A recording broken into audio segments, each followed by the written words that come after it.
for today's event.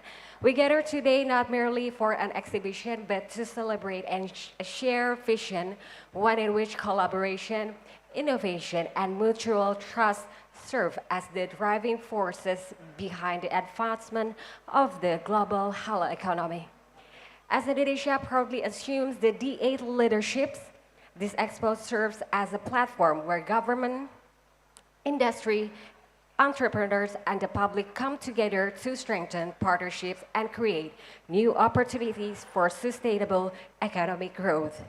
We are deeply honored by the presence of delegates from the eight member nations. Their continued engagement reflects our shared commitment to transforming friendship into meaningful economic cooperation and cooperation into lasting prosperity for our nations. Ladies and gentlemen, thank you for your distinguished presence, and we sincerely hope that your participation over the coming days will foster meaningful dialogue and enduring cooperation. Ladies and gentlemen, without further ado, let us start our second Hey Talk session.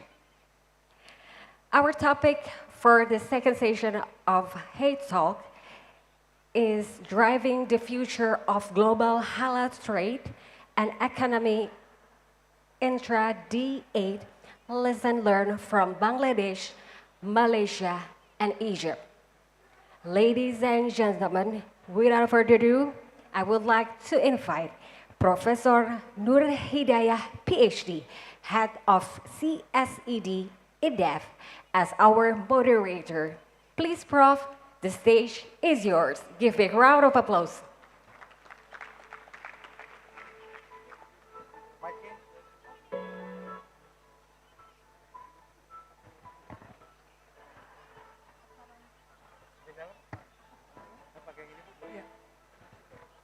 Assalamualaikum warahmatullahi wabarakatuh. Alhamdulillahirabbil alamin wassalatu wassalamu ala asyrafil anbiya'i wal mursalin wa ala alihi wa sahbihi ajma'in amma ba'du.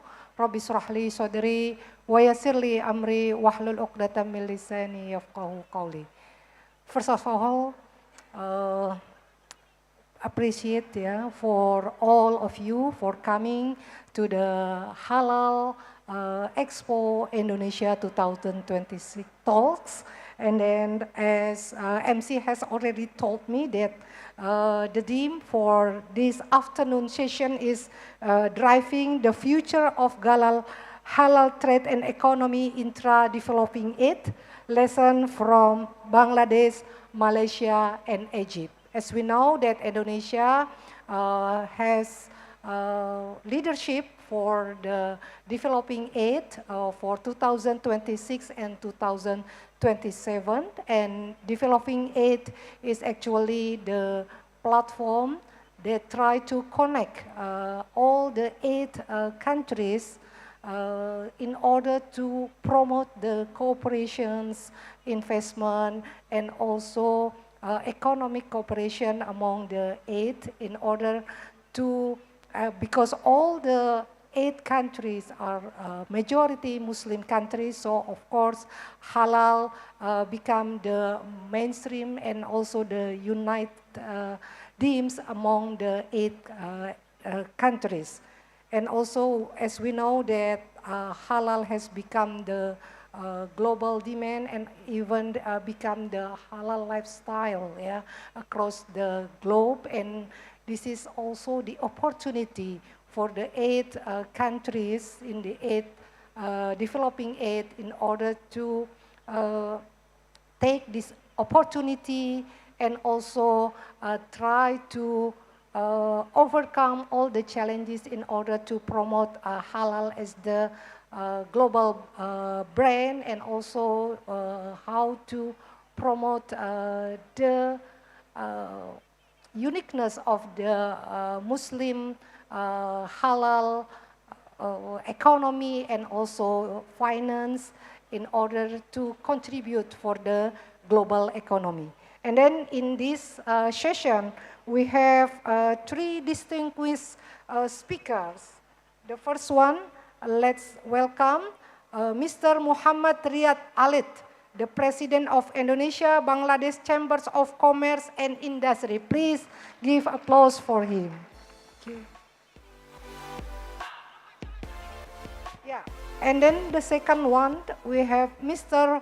Farzami Sarkawi, the Minister and the Plenipotentiary of the Malaysian Embassy for Indonesia. Please welcome. And last but not the least, we have also Mrs. Aliza Ahmed, the Commercial Minister Plenipotentiary from the Egypt. Thank you very much.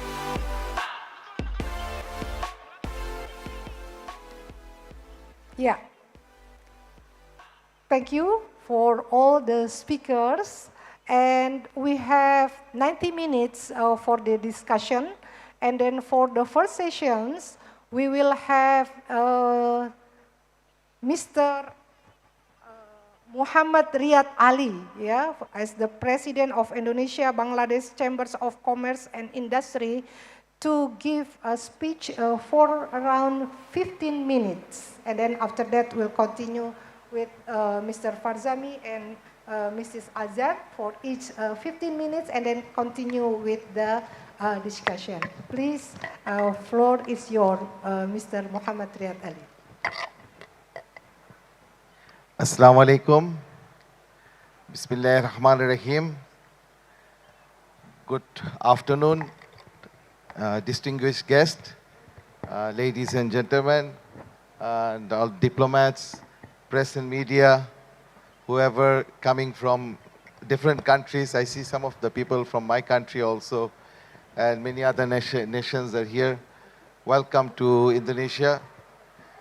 And thank you for coming to listen to our speech and what we will be sharing, what we have in our knowledge. Actually, I came to know yesterday or 2 days before that I have to be a speaker here. When they came to know that I am in Indonesia, then I got the call from the embassy, and they were telling, please, as you are the chamber president, in the Indonesia-Bangladesh Chamber, you should come and talk about Bangladesh. Let me introduce about myself. Actually, I am a businessman. My name is Muhammad Riyad Ali, as the moderator has introduced me. And actually, I am into the business of oil and gas sector. I own a power plant, solar power plant, renewable solar power plant, 40 megawatt. And also, I have 3 hotels in Bangladesh. And all the energy side business I'm doing. And besides that, Indonesia-Bangladesh Chamber, I am trying to promote the business relation between Indonesia and Bangladesh, how Indonesian product can go from here to Bangladesh and how Bangladesh product can come here.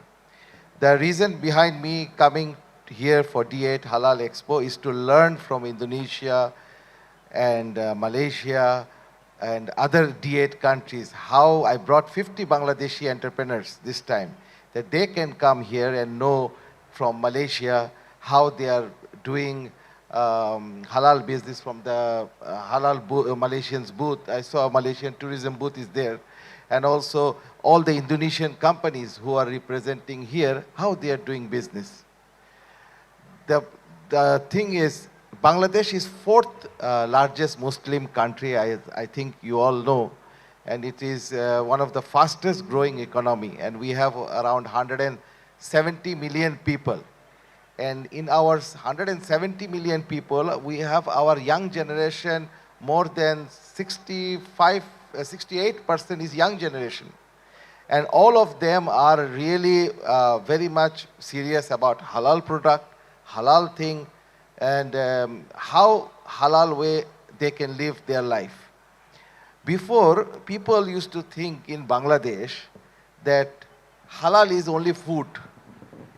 But actually, the other world, when they are seeing country like Malaysia and Indonesia, why I always tell country like Malaysia and Indonesia, because my country loves Indonesia, Malaysia too much, because they are both Muslim country.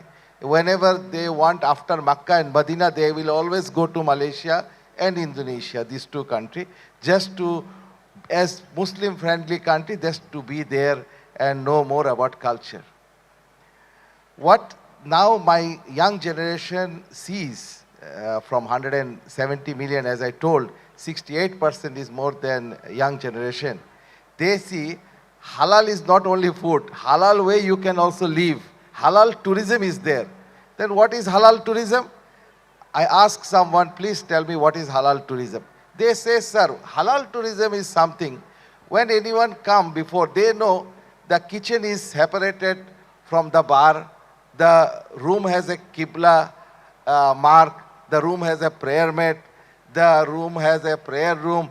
Everything the tourists know, when they are coming to this hotel, they are staying in a 100% halal hotel where there is no bar, nothing is there. They are eating halal food, everything. This is called halal tourism.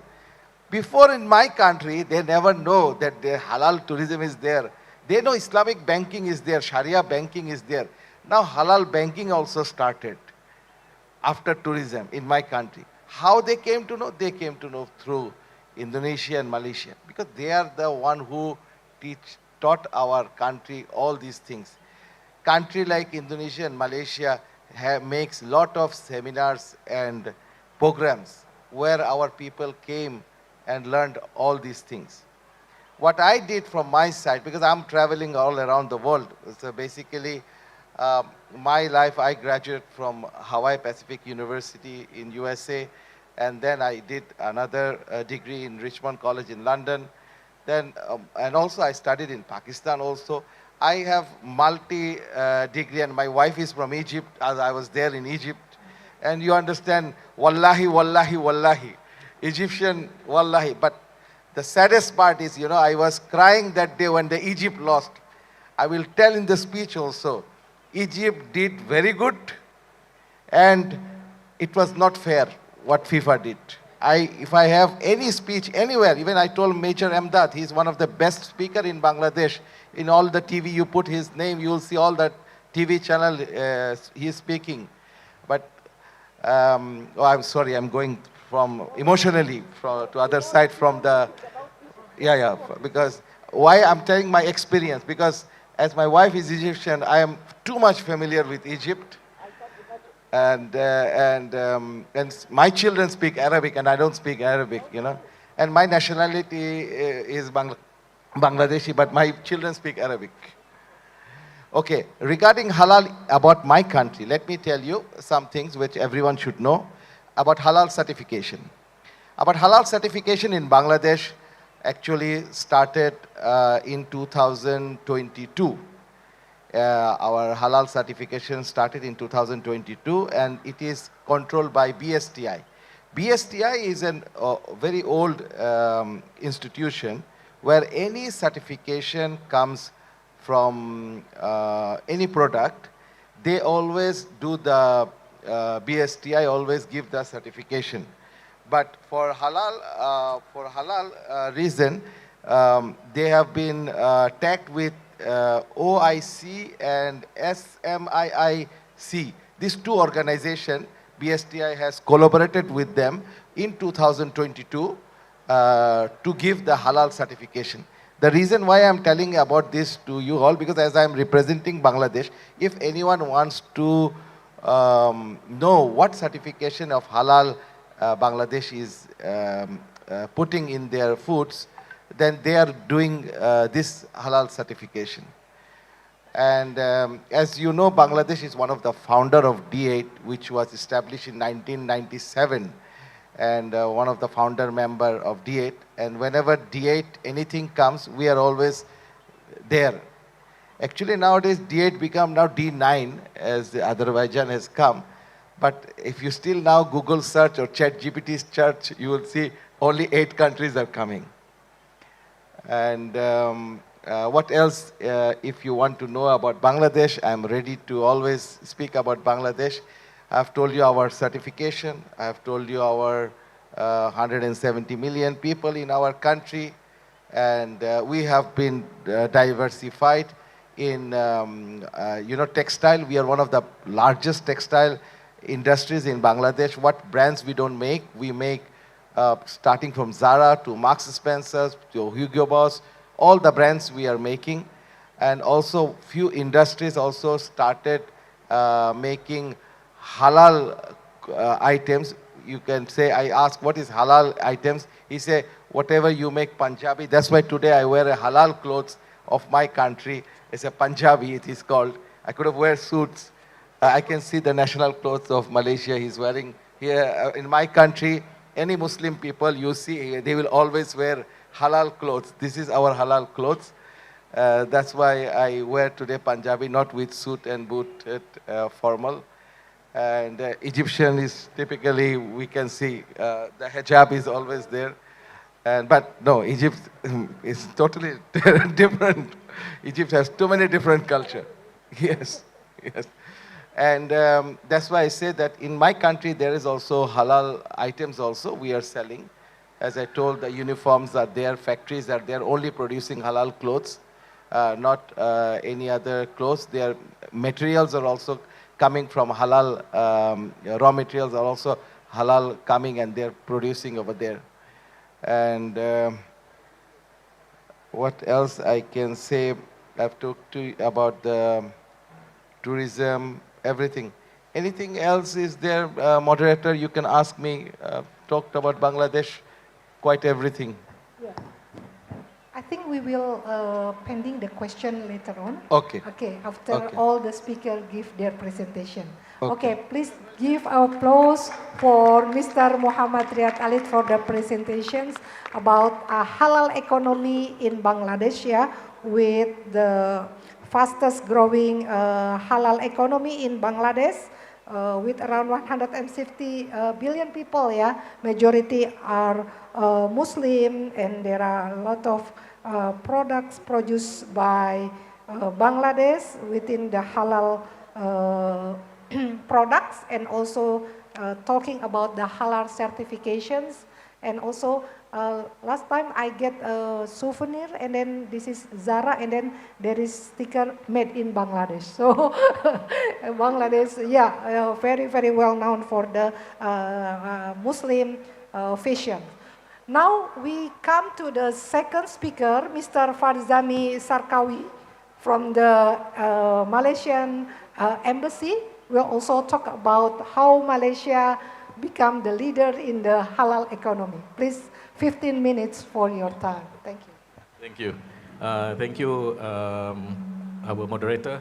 Bismillahirrahmanirrahim. Assalamualaikum warahmatullahi wabarakatuh. Very good afternoon. Selamat sore, bapak-bapak, ibu-ibu.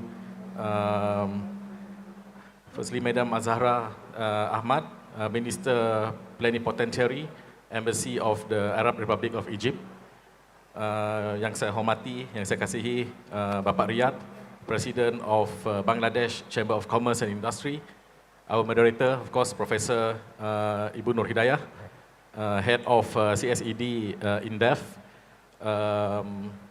esteemed participants, Bapak-Bapak, Ibu-Ibu, selamat datang sekali lagi. First and foremost, allow me to express my sincere appreciation to the National Committee for Sharia Economy and Finance, CANEX, the government of Indonesia, and the organizers of the D8 Halal Expo 2026 for inviting Malaysia to participate in this panel discussion. I'd like to take this opportunity to also acknowledge the presence of two senior officials from the Ministry of Foreign Affairs of Indonesia, Ibu Eliza Nadia, Director of Astara Asia Tenggara. She's also like our boss here lah, Ibu Nadia.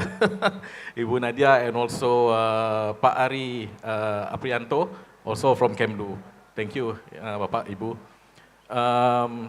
Of course, we are honored to be here today together with our friends, colleagues from Indonesia, Egypt, and Bangladesh in discussing the future of the global halal economy. I join Bapak Riyad in congratulating our friend, our colleague from Egypt for the spirited performance against Argentina. It was a heartbreak also, even for me, for us, that after leading for nearly 80 minutes, then how things can turn around. I shall not comment further on other aspects. It can turn political, but let's get back to our discussion on halal. Again, our 4 countries actually represent nearly 500 million of people. And collectively, we possess enormous economic potential. By leveraging our complementary strength, we can transform, of course, the 8 into one of the world's leading halal economic blocks. Today, ladies and gentlemen, the halal economy is no longer confined to food production or religious compliance, as mentioned by the first speaker, Pak Riyad. It has evolved into a comprehensive economic ecosystem encompassing manufacturing, pharmaceutical, cosmetics, logistics, Islamic finance, digital technology, tourism, and healthcare. Let me quote the data, also something from the State of the Global Islamic Economy Report 2025-2026, that the global Islamic economy is projected to grow from approximately US dollar 2.6 trillion last year to USD 3.6 trillion by 2029. So, this is especially highlighting the immense opportunities that lies ahead for all of us. For Malaysia, halal is not merely a certification or a religious obligation. It is a way of life that embodies the value of integrity, quality, safety, sustainability, and also trust. These principles guide the daily lives of Malaysians, and it has become deeply embedded in our economic and also social development. Ladies and gentlemen, Malaysia's halal industry is represented by one of the most comprehensive and institutionalized halal ecosystem globally, which is extending far beyond food and also into diverse sectors. So at the heart of this ecosystem lies a body that we call JAKIM in Malaysia. JAKIM is the Jabatan is Department of Islamic Affairs of Malaysia. JAKIM functions as an instrument of religious and also religious authority and also bureaucracy in terms of halal. JAKIM's certification is, they have about 47 partners throughout the world, and they help in positioning positioning Malaysian companies and also partnering countries in seeking access into Malaysia and also our partners in Muslim markets. So, in fact, with this, what they call it, with this kind of mechanism through JAKIM, Alhamdulillah, Malaysia has occupied the first position for almost 12 consecutive years in the Global Islamic Economic Index, which, of course, halal certification is one of the key indicators. Allow me to also touch on the theme that was set by the organizer, achievements, and also our plan in 5 years' time. Our achievement in halal economy are the result of decades of consistent policy implementation from the time of our 4th Prime Minister, Tun Dr. Mahathir bin Mohamad, and then followed by his successor, the late Tun Abdullah Ahmad Badawi, to Datuk Sri Anwar Ibrahim, our current Prime Minister. Just by the way of note, today is the birthday of our former Prime Minister, Tun Dr.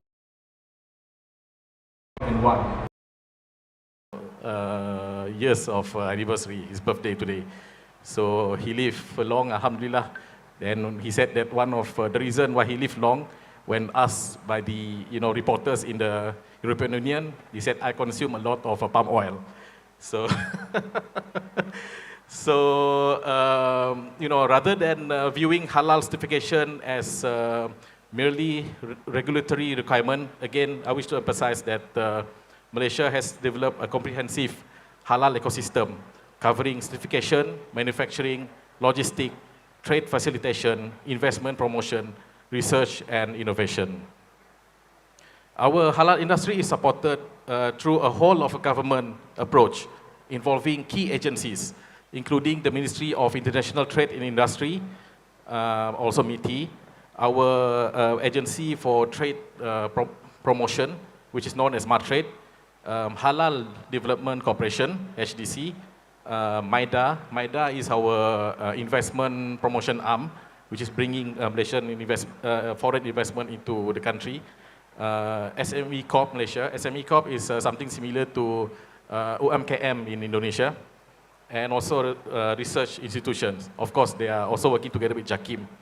This integrated governance structure has enabled Malaysia to build one of the world's most mature halal ecosystems, covering every stage in the value chain, from standards development and certification to manufacturing, logistics, and halal international market access. Alhamdulillah, in 2025, we recorded our highest ever total trade value, exceeding US dollar 735 billion, while exports reached US dollar 393 billion. The first 5 months of 2026 continued the positive momentum, where our export was recorded at 24.3%, reflecting the sustained global confidence in our products and services. Within the halal sector specifically, our halal exports reached approximately US dollar 16 billion last year. And food and beverages remain the largest contributor, followed by halal ingredients, palm oil, cosmetics, personal care products, and pharmaceuticals. Malaysia also continue to position ourselves and also continue to collaborate with our partners in the region, including Indonesia, Thailand, and many other countries, as an important component of the global halal supply chain by offering internationally recognized certification. We're having collaboration with BPJPH in Indonesia, and also our partners also in Egypt and also Bangladesh. And also we provide advanced manufacturing capabilities, halal logistics services, Islamic finance, and strategic connectivity between ASEAN and global markets. Well, I guess that's what I have for the time being. Perhaps, since there's also another question about our plan for 5 years ahead, under this theme, I'm pleased to share that Malaysia remain committed in strengthening our strength in halal sector. So we have under the 13th Malaysian Plan 2026 to 2030, there's also halal industry master plan that we have for 2030. So the focus is not merely to increase export, but also create a future-ready halal ecosystem by innovation, sustainability, and digitalization. And one of our national targets is to achieve 80 billion ringgit Malaysia, or US dollar 19 billion in halal exports, contributing approximately 11% of Malaysia's GDP by the end of the implementation period. So that's all that I have for now, and I'll give it back to moderator. Thank you. Okay. Yeah. Thank you very much, Mr. Farzawi Sarkawi. Let's give a big applause for his presentation. His presentation gives us about how Malaysia has made halal not only as a product, but also become a very integrated halal ecosystem supported by 8 institutions, not only the government agency like JAKIM, that in charge for the halal certification, but also including the entrepreneurship and also research institution, and also become the global halal value chains, and also make a commitment for the halal industry sustainability and digitalization in the next future. Thank you very much. And then now we move to the last speakers, Mrs. Al-Zahra Ahmed, the Commercial Minister Proprietary of the Egyptians. And we will present for 15 minutes about the Egyptian halal economy. Times is yours, please. I'm just waiting to start the presentation. Okay. I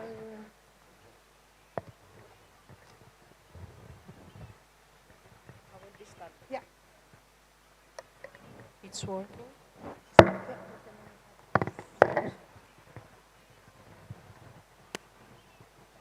I'm sorry, I'm just waiting for the presentation to be ready because unlike my dear friend, I don't know everything by heart, so I need to look at it in order to remember everything. Also, I want you kindly to be engaged with me. I don't want to be, talking, and I want you to be with me to share the experience with me. This is why it will be easier if we have points.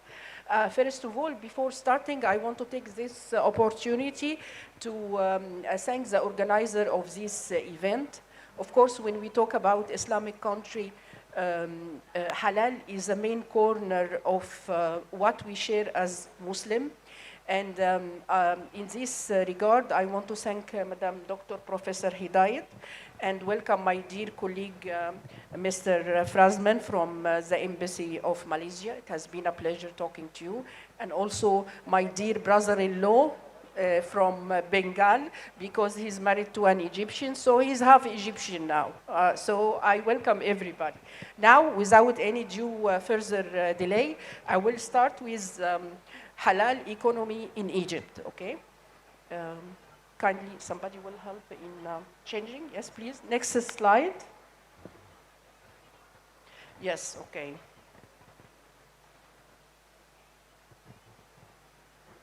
Okay. The importance of halal economy and its associated products and service has increased rapidly in the recent years. But we have a very different estimation of the value of this halal economy in dollar. So it ranges from $3 to $7 trillion. Why? Because sometimes you include some service and product, and in other time you don't include it. So it's a little bit loose the definition, and hence the evaluation is rather different and vary a lot, okay? But what is sure that it's getting rapid increasement all over the recent decade. So in the last 10 years, halal economy or halal activity become more and more world known, not only in the Muslim country like we see, but in all the country. So the Islamic economy no longer encompasses only halal products referring to food items that comply with Islamic law or Sharia. The concept of halal products has expanded to include cosmetics, pharmaceuticals, clothing. Furthermore, the concept of the Islamic economy, which has broadened to include different service sectors such as Islamic banking, finance, tourism, Islamic fashion, digital, Islamic economy. Why I'm saying this? Because like the experience of my colleague, especially in Bangladesh, in Egypt, like we see before, next slide, please.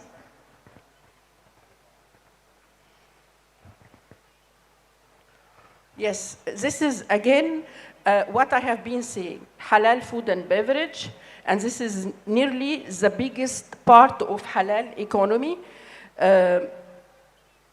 Nearly ranging from 1.6 to $3 trillion.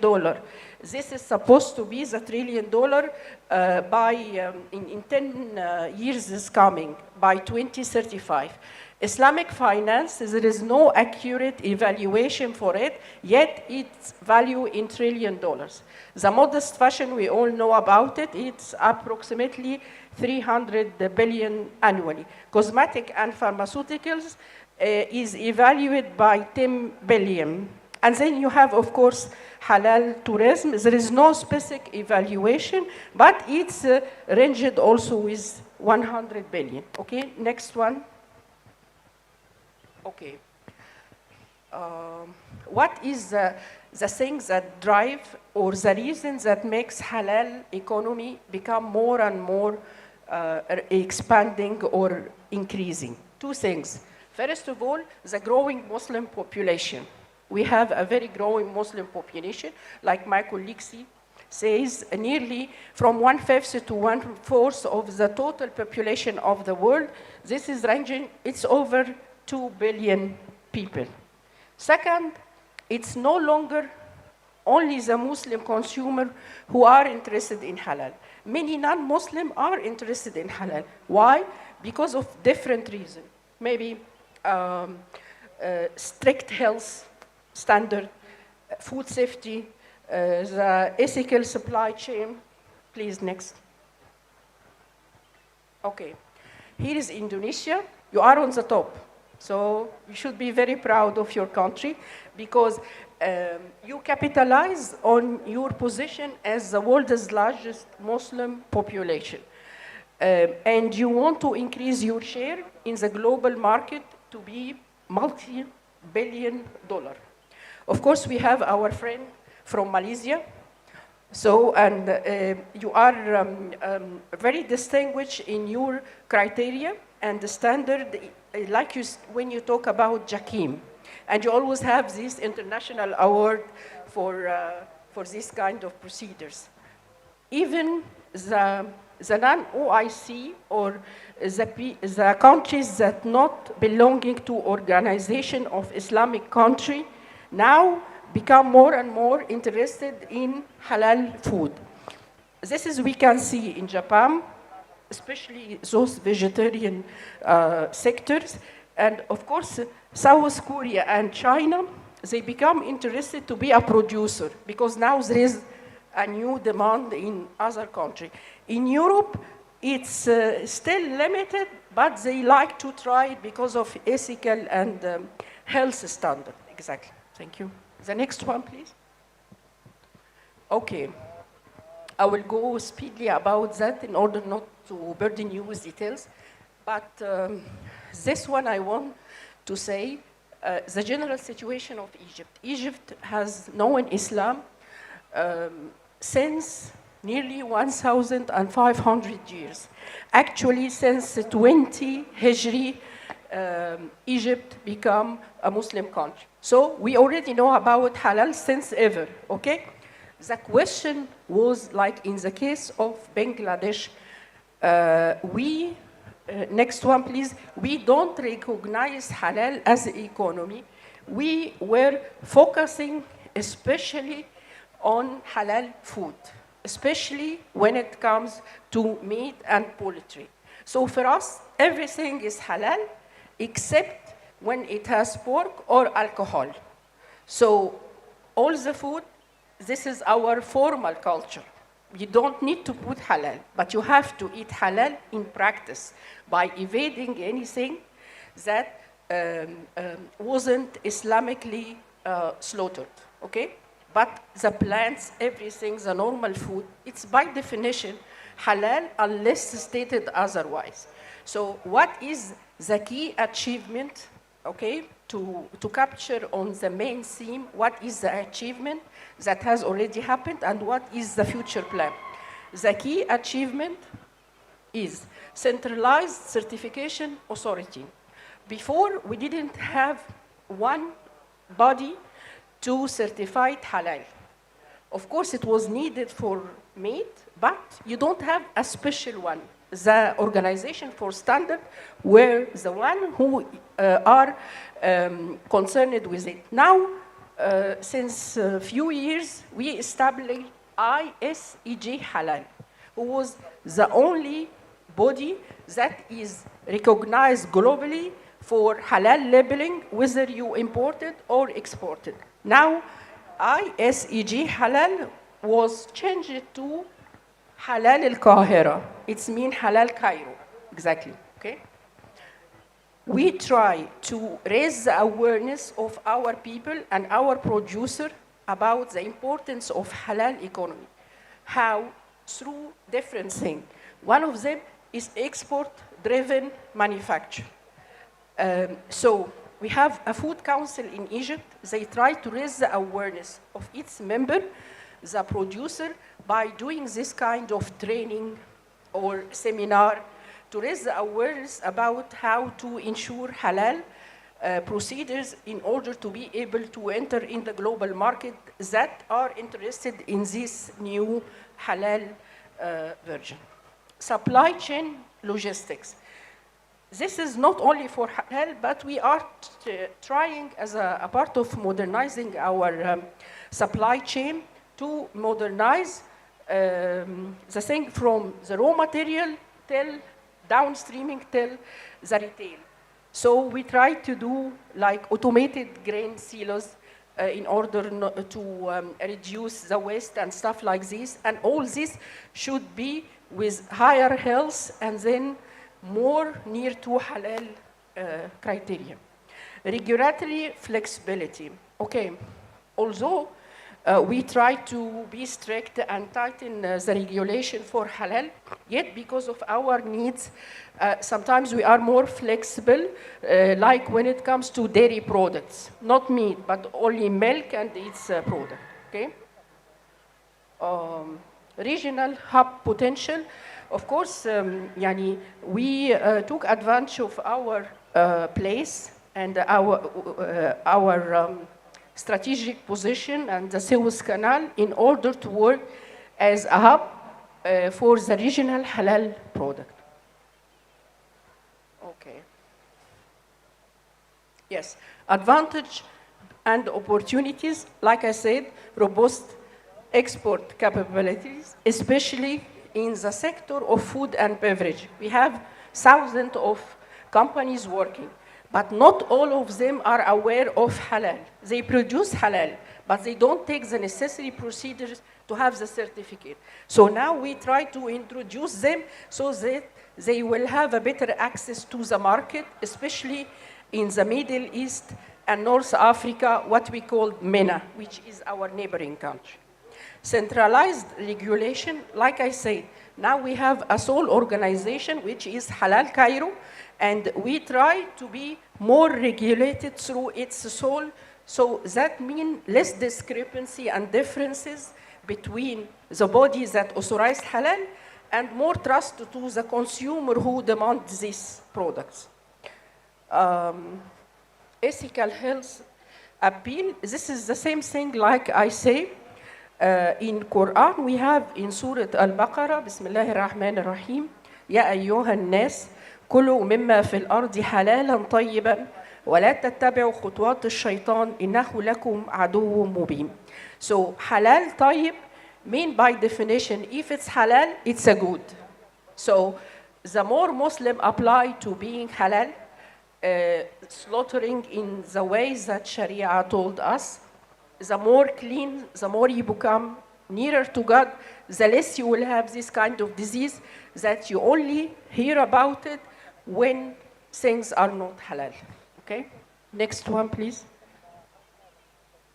This is important. The challenge versus the opportunity. Actually, all the opportunity has challenge in itself, especially in Egypt. Why? For instance, we said when the export capability increase and we have a good sector in food and beverage, unfortunately, it's highly fragmented. It's very, what you call it, separated. You don't have this kind of integration on a vertical way. So although you are good in it, you have a challenge to vertically complete this chain of supply. So this is the food and the export capability represent a challenge and opportunity, okay? The same goes to halal pharmaceuticals and cosmetics. Like I said, until recent years, people in Egypt weren't interested about searching for cosmetics halal. Even now, you don't think about halal in cosmetics. Mainly it's food. But now we try, like I said, to raise the awareness of producer, not only for our domestic market, but in order to export to other countries. Digital trade ecosystem, this is especially for the new generation, like my friend Mr. Riyad talked about the Gen Z or the new generation. They all crazy about IT and this kind of digital thing.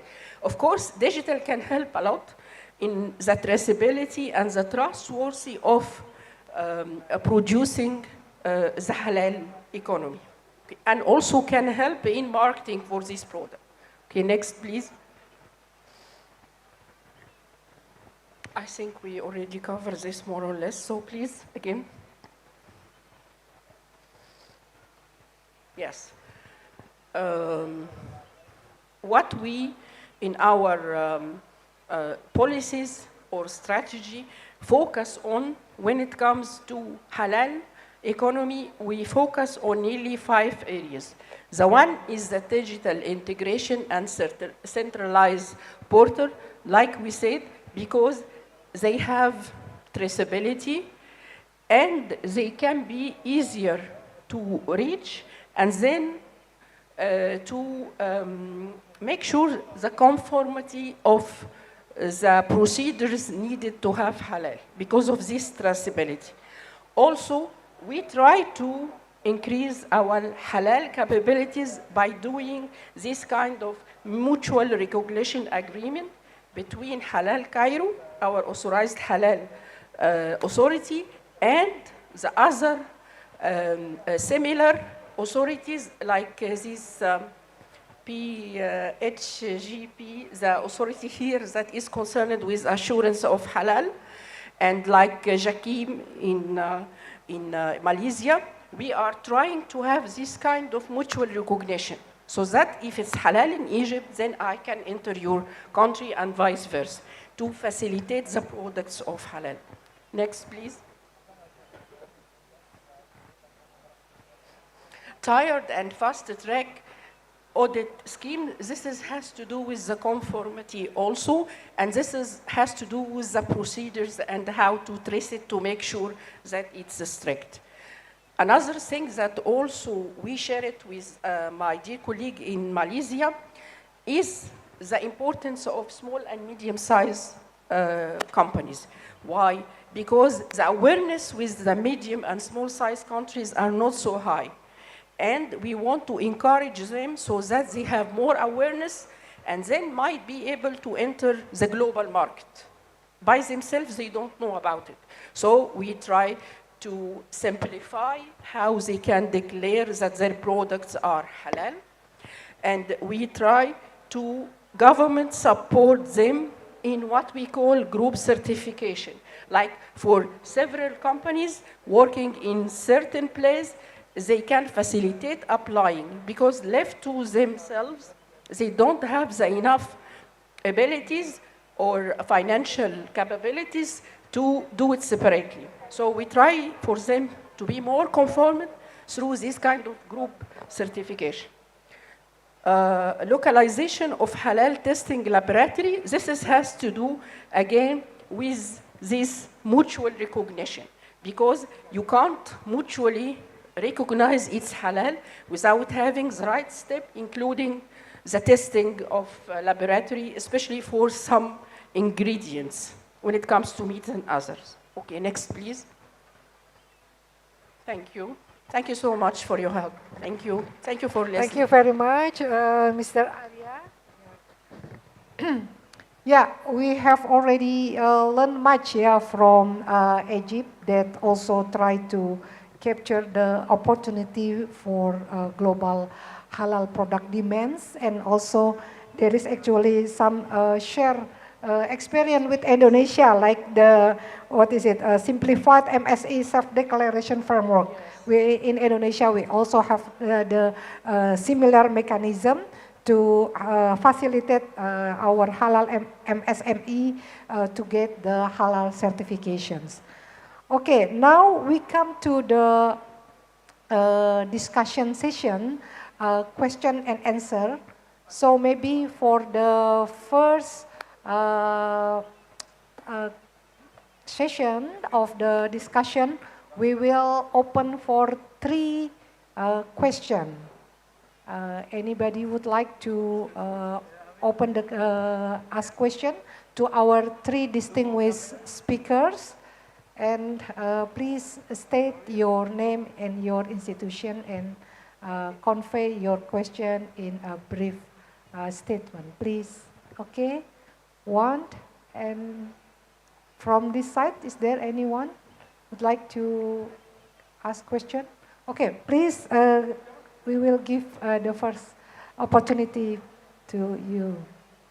Thank you, moderator, and thank you for the amazing presentation by from each country, from Bangladesh, Malaysia, and Egypt. And my question is quite simple. Excuse actually. me, please My name is introduce your Aris. Yeah, my name is Aris. from Ministry of Foreign Affairs. Yeah. So the state of the Global Islamic Economy Report 25-26 suggests that the halal economy is no longer determined by the market size alone, but also from the whole halal ecosystem. And despite despite several D8 member states, such as Malaysia, Indonesia, Bangladesh, and Egypt, having well-developed halal industries, we are challenged by the fact that the intra-D8 trade remains below its potential. So, if I may ask one simple question, in your view, what is which ecosystem component from the halal ecosystem has the greatest impact on expanding trade among the 8 countries? Whether it is policy, halal standard, or certification, or any other components. Thank you. Thank you, Mr. Aris from the Ministry of Investment. Any other would like to raise question to the speakers? Okay, while waiting for another question, maybe anybody would like, the speaker, the distinguished speaker would like to address the question. Despite the big potential of halal economy, Mr. Aris raised the concern about the intra-D8 cooperation that below the potential. So the question is, which ecosystem component that actually contribute much to promote the trade and investment among the D8 countries, please. Yeah. Yes, actually, these all factors are related. They are not separated. For instance, when you talk about policy or certificate, actually, certificates, it's like the execution of the policies that you make as a country. And I think the mutual recognition of halal certificate can help a lot. Because if you recognize it in all of our country, then the flow of trade will be easier. And you have a market access to this country, which by definition will increase the trade, whether it's export or import. Because you already have the prerequisite, which is halal certificate. So cooperation between our main bodies issuing these certificates, it's a cornerstone in order to facilitate trade between our countries. Every country of us, especially those who are big polluted, big population, with high figure of population, is a big market in itself. Like my friends say, in Malaysia, we are together nearly 500 million people, a few countries. So we have population. Separately, we wouldn't achieve a lot. But we, if cooperate by recognizing mutually, multilaterally, recognizing our certificate of halal that issued in all of these by the laboratories or the concerned authorized bodies in the other, then you have a major step toward progress in trade in these products. Thank you so much. Thank you. Yeah, please, Mr. Riyad. Hello. I would like to add, thank you very much to his question. From my point of view, because I'm a businessman, I always see how I can make 2 + 2, 4, 4 + 4, 8. My brain always looking towards that. When I got involved in the halal exhibition, because the Indonesian embassy in Bangladesh said that Bangladesh is going, you must come here as Indonesia-Bangladesh Chamber president and as a D8, your businessman should learn more things in halal except food. What my feeling with your question, you know, as a halal certification, when I came here, I see Malaysia is having JAKMI certification, I believe. Jakib, yeah, and Indonesia having BPJPH, and Singapore having MUIS, and Turkey having HAK, and United Arab Emirates having National Halal Conforti, and Saudi Arabia also having, and Bangladesh having BSTI. What I feel, you know, if we want, as you know, it's a 1.7 billion halal economy in D8 countries. What I feel, if we want to make business to business fast, we have to be like SGS and Burberry test. You got my point. If I want to import anything, you have to have a SGS certificate. You have to have a Burberry certificate. We all D8 country or D9 country must have one international halal certification that wherever everyone is recognized. Whenever I'm exporting something from Indonesia or Malaysia or Bangladesh, we have to have one certification which will be certified by D9 countries that this one is there, the logo is there in the potato chips or cosmetics, it can be exportable, and all the D8 9 countries or D8 countries accepts that this is a halal product. In that way, the business economy or the things will grow. I think we all D8 or D9 countries, we must think about this. All the certification agencies must come in one umbrella and create a certification where we all can use for the export reason. Okay, domestic, we are in Bangladesh, we are using BSTI with the collaboration with OIC and SMICC, but yeah, definitely Malaysia has their own, Indonesia has their own. But for international export, we must have something like AGS, something like Burberry test. Thank you very much.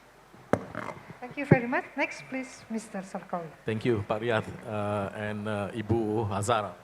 Allow me to add a bit on, you know, on comments made by my colleague from the Egyptian embassy and also Pak Riyad just now from business perspective. Well, I believe among the 8 member countries, we should, you know, encourage more promotion activities among us. I believe that we have a strong, what do you call it, trade cooperation bilaterally, perhaps between Egypt and also Bangladesh, Malaysia, Indonesia and Nigeria, perhaps. So, you know, we have identified our own strengths and also potential bilaterally.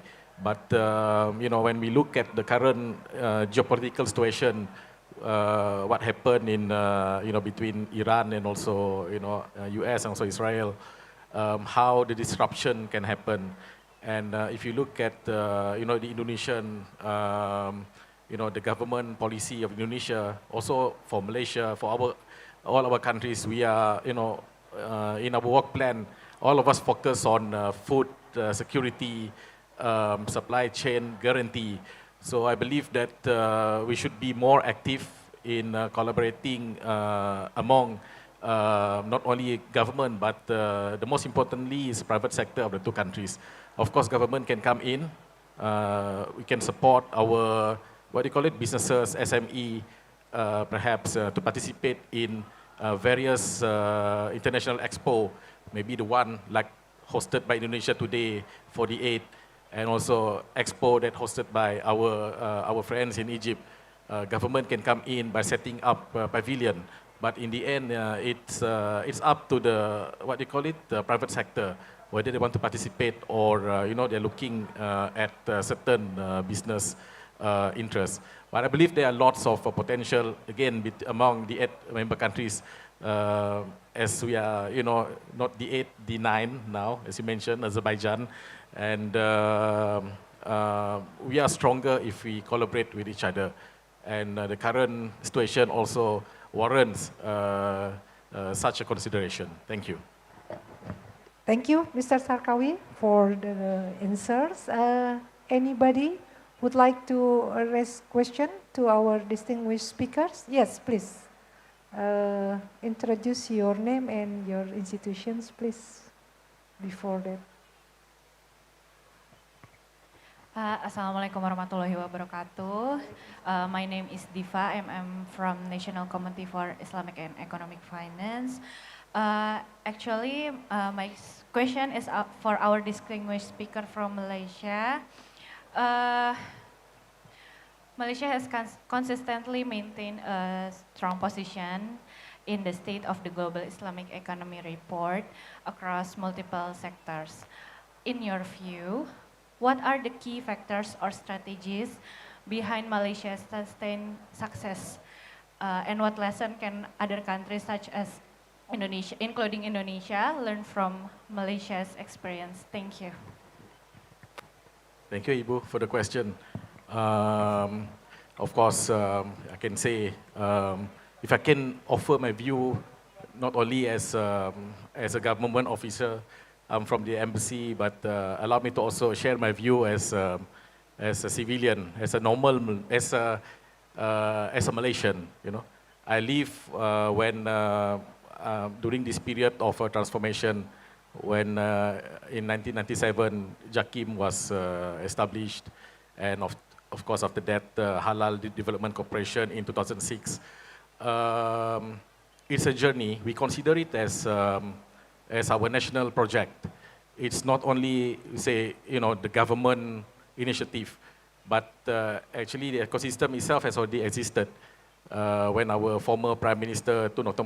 Mahathir Mohamad created JAKIM in 1997. So he's aware of, you know, the economic benefit that we can get from halal, the practice of halal itself. Where we see, as Ms. Madam Mazhara mentioned, halal is not only about what they call it, halal food, but also hygiene, you know, health, etc. So it's already there, the awareness of the people. JAKIM is the, what do you call it, the agency that we entrusted to conduct halal certification. But it's not only JAKIM alone. We have Halal Development Corporation in helping with the marketing and also, what do you call it, planning. Because JAKIM itself as an institution wouldn't be able to carry it on its own. And of course we have, as I mentioned earlier in my speech, the other agencies as well. Matrade is helping our SME, our companies to participate in international forum. A forum that was, numerous forum held around the world, in Europe, in Asia, everywhere. So it's a whole of the government and also community approach. And in Malaysia, we do have a saying sometimes, you know, sometimes there are people saying that we are more Arabs than Arabs, in a way, you know, because of how we see the need to comply with halal. Of course, halal, people, you know, associate it with Islam. Islam is always go to the Middle East, the MENA region. But sometimes they, you know, they were saying among Malaysians themselves, oh, why we are behaving, you know, more Arabs than Arabs. But when we talk about issues like Akidah, it's between you and Allah subhanahu wa ta'ala. What you consume, what you eat, that is who you are. So that makes who you are, you know. You eat something which is not holy, then it can cause, you know, I mean, your prayer won't be accepted. That's as simple as that. School, where awareness among children, among our teenagers, it has been there for many, many years. It is in our syllabus. So the community themselves actually participate in this process, in ensuring that, you know, everything that they consume or the ecosystem is clean and also halal in a way. And not only among Muslim, Malaysia is a multi-ethnic country. Of course, majority, we have 34 million, very small compared to Indonesia, 280 plus million, and also Egypt with 110 million population. And Bangladesh, I believe much more bigger than Malaysia. Yeah, bigger than 170 billion, yeah. So in a way, for us to implement our halal project, it involves everyone. 34 million. We have 59% are Malay Muslim, 23% are Chinese with different religious background. We have Chinese. We also have Chinese Muslim, Chinese Buddhist, Chinese Buddha, Chinese Christian. We also about 7% Indian community in Malaysia. It received the support from every community. It goes without saying that in Malaysia, businesses are dominated by the Chinese community in Malaysia. Of course, we have SME among Malays, but also there are also a considerable number of SME and also big corporation among Chinese. So they participate in halal, voluntarily. I can say, because they know the benefit of having what they call it, the certification. They can enter various markets worldwide. So it's an involvement by volunteer, you can say. So it's a whole of government, whole of a community approach. Again, when we talk about halal, our community, we don't need a halal police in Malaysia. Our community are the one who will expose if there's something that they feel not right about certain practices or certain products in the market. It goes to the social media and people will start talking about it, and it can be detrimental to businesses. So the compliance is there, again, with strong support from government and also active participation from the industry, from the economy, from the private sector, and also from our people, our community. I hope that answers your question. Thank you. Thank you very much, Mr. Sarkowi, for the answer. Yeah, it's all about the government and also community and also the stakeholders' participations in supporting the Malaysia halal economy is the strong position in the global competitions. Okay, next, please. Yeah, Bapak first, and then after that, Alvina. Please, Bapak. Yeah. Okay, baik. Ya, Assalamualaikum warahmatullahi wabarakatuh. Waalaikumsalam. My name is Rahmat Marpaung. I am the chairman of Indonesian Muslim Entrepreneur Community.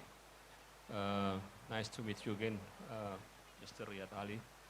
Yesterday we have already signed a memorandum of understanding between Indonesian Bangladesh Chambers of Commerce and Industry and Indonesian Muslim Entrepreneur Community. Yeah. The theme of our talk show today is driving the future of global halal trade and economy intra the age.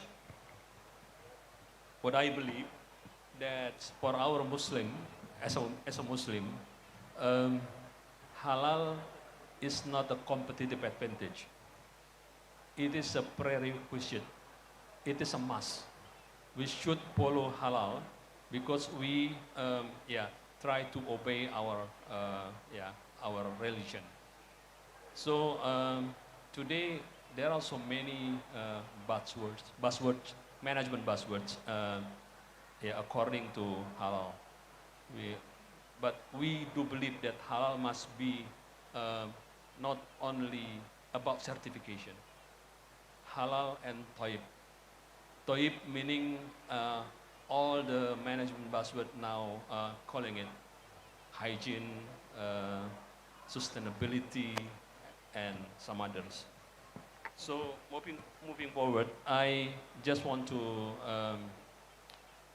update you what we experience in the field.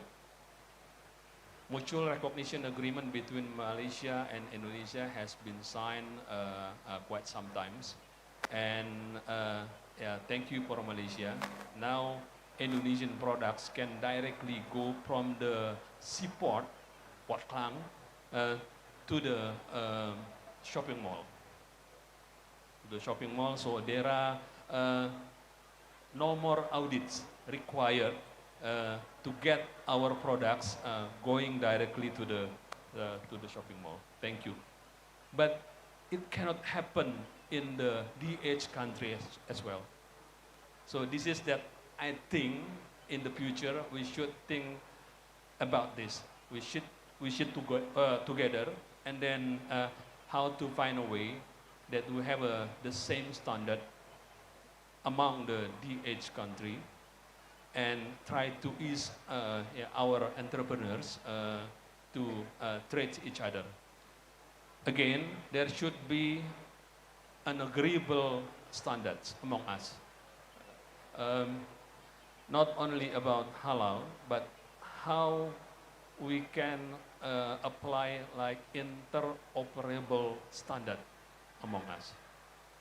So I hope that this DH Halal Expo Indonesia can follow up the discussion how we can standardize our yeah, our not only about halal certifications, but also about the quality assurance of our products among the 9 countries in DH. Thank you.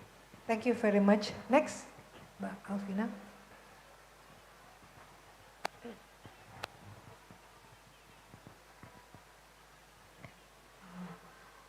Hello, my name is Alvina Safira, a PhD student in Islamic banking at UIN Syarif Hidayatullah, Jakarta. To what extent do Islamic banking instruments in your respective country actively finance the halal supply chains rather than just offering generic commercial finance? And are there a specific incentive by Malaysia, Bangladesh, or Egypt to encourage Islamic bank to prioritize the halal industry sector? That's all. Thank you. Thank you, Mr. Alvina. And then we come to your question, the last question, yeah. Please.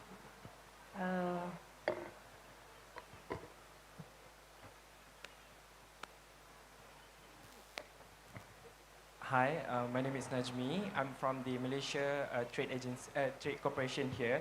So actually my question is not far, like the call coming from Pak Rahmat. So my question is that for us to make sure that technicality barrier can be reduced through halal trade, there must be a mutual recognition agreement. So my question, is there any plan or already done or in about to start from the aid itself to do MRA, mutual recognition agreement? Thank you. Yeah, thank you very much. So there are 3 questions, yeah, from Bapak Rahmat, yeah, about how the aid would like to make like the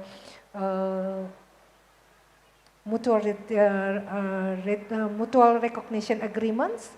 The same, the question like Nazmi and also Mr. Alvina, to what extent Islamic banking and financial institution funding halal industry and halal business, and then is there any incentive in each country?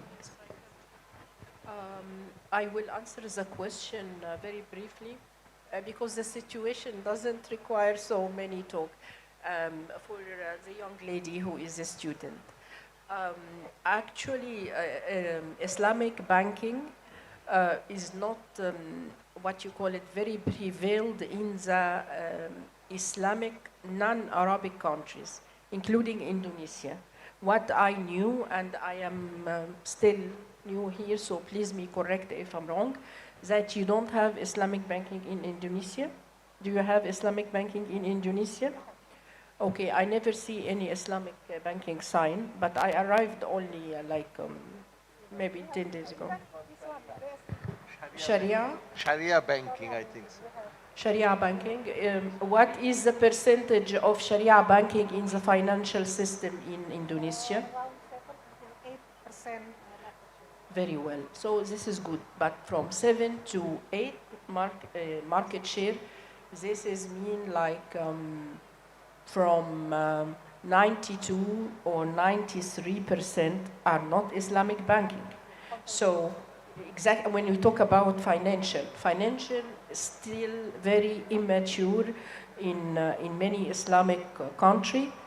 But in Arabic country, actually, it's more existed. Like in Egypt, the Islamic banking is existed. Unfortunately, it can't work outside the total economy circles. But yet you have Islamic banking. The same applied in Saudi Arabia, of course, and you have also famous Islamic banking like Abu Dhabi in Emirates and other Arab country. So the existence itself of Islamic banking is not very domained. It's not prevailed in the banking system of many Islamic countries. So by definition, if you are only less than 8% or 10%, the 90% is not Islamic. So the way you play in supporting any sector, including halal, is not very big. Also, there is big differentiation between having the certificate, making sure that halal is followed. When you talk about cosmetics, there is no grace of pork, for instance. When you talk about food, you do the slaughtering and everything. But when you talk about Islamic banking, this is totally different, because the activities and the circulation of money and currency, etc., it's a very big issue. And so we should separate between the two. But in Indonesia, what I know is that you already supported halal, okay? I know that Malaysia is the same, but it's a different story when it comes to banking. Thank you. Thank you very much. Yeah, please, Mr. Yes, Riyad. thank you very much, the president of Indonesia Muslim Entrepreneur Community. It was a very good opportunity for me to have an MOU with you. Our president of the Muslim community is here, and he raised a nice question, Mr. Pak Rahmat, that Malaysia and Indonesia having some relationship, bilateral relationship, which you are getting some products, maybe duty-free, is it? Or what kind of facility if I...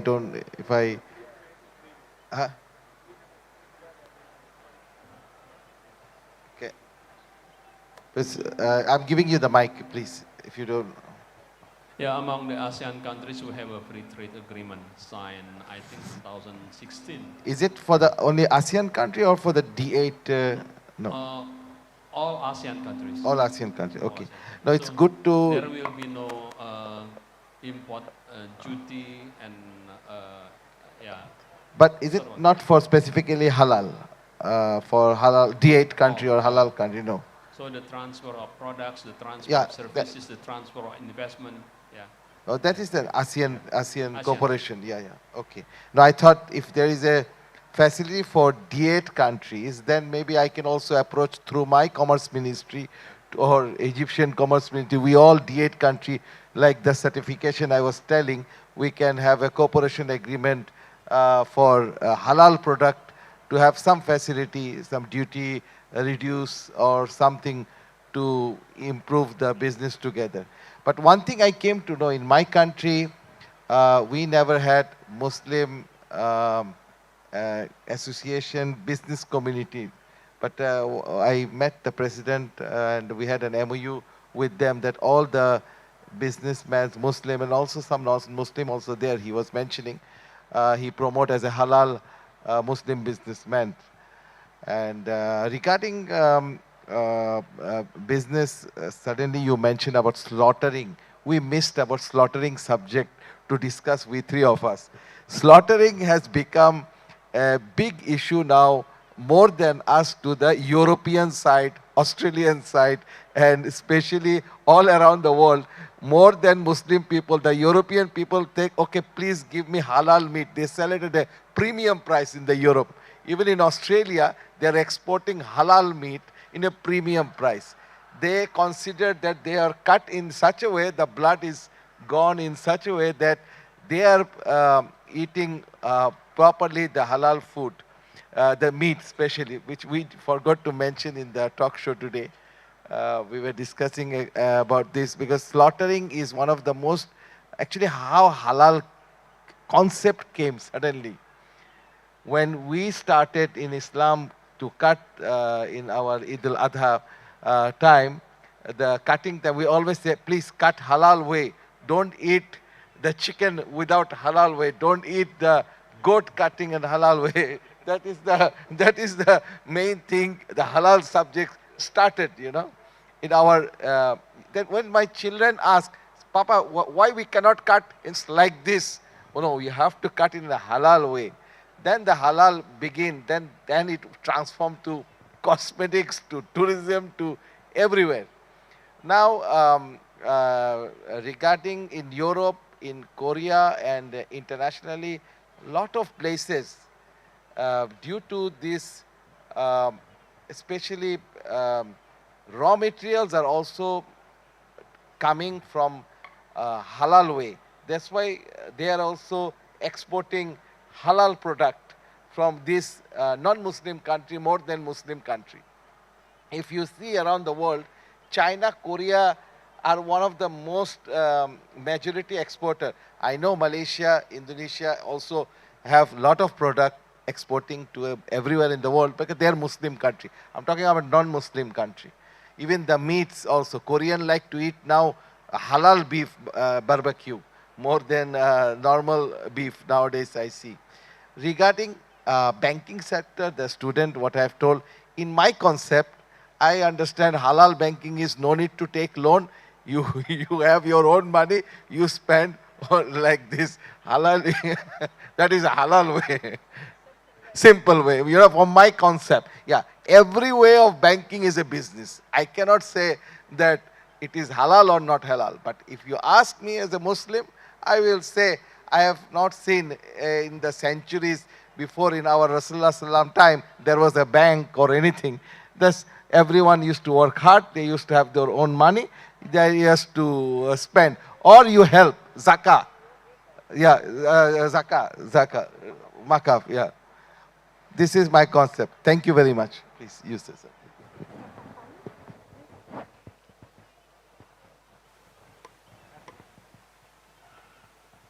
I think it's not, it's working. Thank you. I would like to add on the comments on question by Bapak just now on why D8, you know, why we need to have similar model between Malaysia and Indonesia. You know, the products from Malaysia, product from Indonesia can enter Malaysia's market without having to go through another certification because we recognize the logo from you know, BPJPH from Indonesia. Again, even between Malaysia and Indonesia, we are close neighbor, but we have just achieved this in 2023, Ibu. We have been trade partners for many years. Trade between Malaysia and Indonesia was registered at 26. Correct me if I'm wrong, Ibu Nadia. 26 about $26 billion in 2025. And although there was a vision between at that time Prime Minister Datuk Sri Najib Tun Razak and former President Bapak Susilo Bambang Yudhoyono in 2012 to achieve by 2022 we're going to have $30 billion trade between the two countries. But we only managed to achieve it in 2022 at $29.5 billion. So we have yet to achieve that exactly 30 billion marks.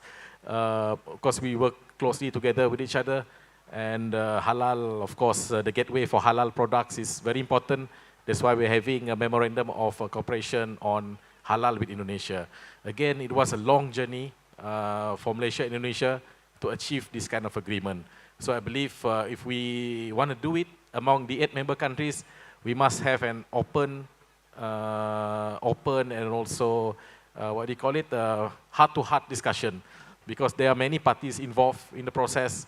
You know, to recognize one logo, it may require a lot of consensus from every parties. So in each country, you may have your own agencies, your own bodies. So, you know, to make sure that everyone is on board and understand the significance of having like one logo recognition, it's a campaign by itself, I believe. So again, it can be initiated by our private sector. They must know what they want and what they can achieve. In the end, it's about, of course, business transaction, how much you can gain from, from your economic transaction. So government is there, but to initiate talks, we need both government and also private sector. Thank you. That's my view. Thanks. Thank you very much, Mr. Sarkawi. I don't know, maybe from the Minister of Foreign Affairs, is there any plan for signing MOU about the mutual recognition agreement among the eight?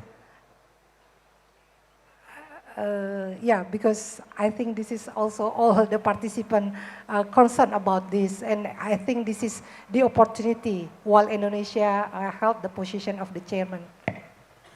Thank you, Professor, for the question, and I think it has been addressed during the opening ceremony of the Halal Expo Indonesia that our cooperation among the eight is actually new.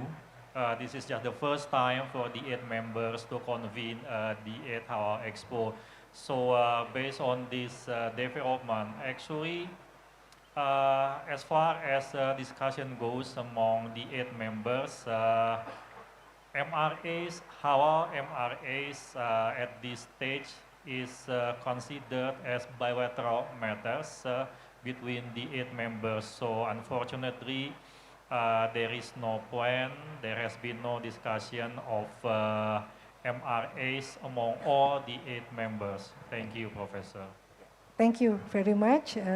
Yeah, so at this stage, yeah, the MRI is only on bilateral between, yeah, agreement among the two countries, and maybe in the next future, it can be extended among the eight countries. So let me conclude with some important point that we have from our discussion.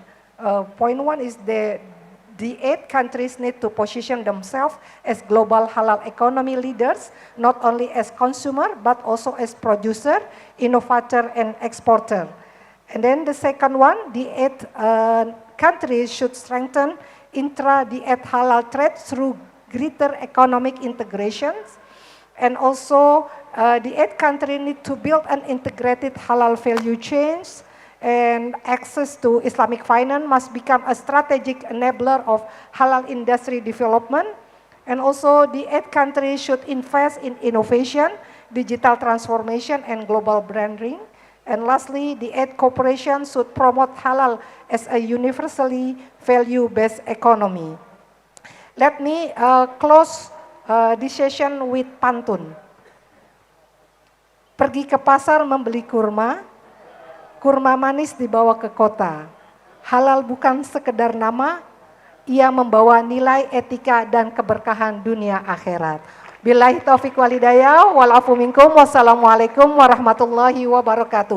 Big applause for our distinguished speaker, Mr. Riyad, Mr. Al-Zahra Ahmed, and also Mr. Farzana Sarkawi. Thank you very much. Wassalamualaikum warahmatullahi wabarakatuh. Please rise and please remind on stage for moderator and our distinguished speakers, because after this, we have the next agenda is presentation of a token of appreciation. Please remind on stage. For present the token of appreciation, I would like to invite Mr. Ari Aprianto, Director of Socio-Cultural Affairs and Strategic Partnership, Ministry of Foreign Affairs. Give big round of applause. Ladies and gentlemen, give big applause. The token of appreciation has been received, has been presented by incredible moderator and our distinguished speakers. Give big round of applause once again, ladies and gentlemen. Berikan tepuk tangan yang meriah, Bapak Ibu hadirin yang berbahagia. Of course, in this discussion, we got a lot of insightful and enlightenment. Yeah, you may know. Okay. Thank you. Thank you for all speakers and moderator. You may now return to your seat. Thank you so much. Thank you once again for our incredible moderator and speakers. What an insightful discussion that we had. And ladies and gentlemen, talking about this event, of course, this event hosted by D8 Islamic Economy Halal Indonesia. Diselenggarakan acara ini, berbicara mengenai acara pada hari ini, acara ini diselenggarakan oleh D8 Islamic Economy Halal Indonesia. Dan kita mempunyai strategic partner. We have strategic partner from Ministry of Foreign Affairs of the Republic of Indonesia, Halal Product Assurance